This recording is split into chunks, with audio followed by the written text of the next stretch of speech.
বর্তমানে টলি ইন্ডাস্ট্রির বহু নেতিবাচক দিক নজরে আসছে। অভিনেত্রীরা সরব হয়েছেন তাদের উপর যৌন হেনস্থা নিয়ে। এই প্রসঙ্গে নাম উঠে এসেছে অভিনেতা জয়জিৎ ব্যানার্জি এবং পরিচালক অরিন্দম শীলের। কদিন আগেই এক অভিনেত্রী অভিযোগ করেছিলেন জয়জিতের বিরুদ্ধে।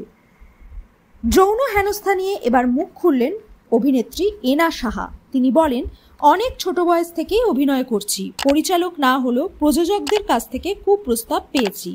খুব ভয় লাগতো যদি প্রস্তাবে না বললে কাজ না পাই। ইন্ডাস্ট্রিতে অনেক পরিচালক প্রযোজক কুপ্রস্তাব দেন, যারা রাজি না হন তারা কাজ হারায়। হয়তো তারাই বেশি ট্যালেন্টেড। ছোট থেকে সিরিয়াল সিনেমা করছি, ইন্ডাস্ট্রির অন্ধকার দিকটাও দেখেছি। কম্প্রোমাইজ না করলে অনেক সময় ভালো কাজ পাওয়া যায় না।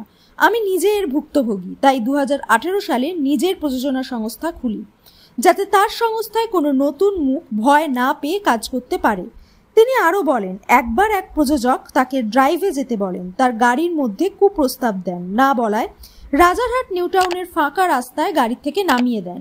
তাকে যে এরকম অপ্রীতিকর পরিস্থিতিতে পড়তে হবে তা তিনি ভাবতেও পারেননি। টলিউডের আরেক প্রযোজক মিতিন মাসি খ্যাত এক অভিনেত্রীকে যৌনাঙ্গের ছবি পাঠান।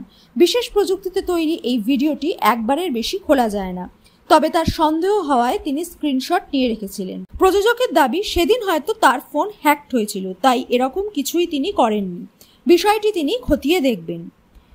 আর এক অভিনেত্রী অভিযোগ করেন অরিন্দম শীলের বিরুদ্ধে। এবার টলিপাড়ায় আর এক জনপ্রিয় অভিনেত্রী আবারও অভিযোগ করলেন অরিন্দম শীলের বিরুদ্ধে। তিনি বলেন, 2017 সালে একটি স্ক্রিপ্ট পড়তে পরিচালকের অফিসে যান। সেখানে পরিচালক তাকে জড়িয়ে ধরেন, তখনই তার অস্বস্তি হয়। তারপর মাথার চুলেও হাত বোলান। অরিন্দম শীল কাউচে বসে তাকে পাশে বসতে বলেন। তিনি সেই সময় মাকে সব কথা জানান, কিন্তু তখন তার ডিভোর্সের কেস চলছিল। অভিনেত্রী একা হাতে সন্তানকে প্রতিপালন করছিলেন, তাই কোনো স্টেপ নিতে পারেননি। 2020-তে এই বিষয়ে ফের মুখ খোলেন।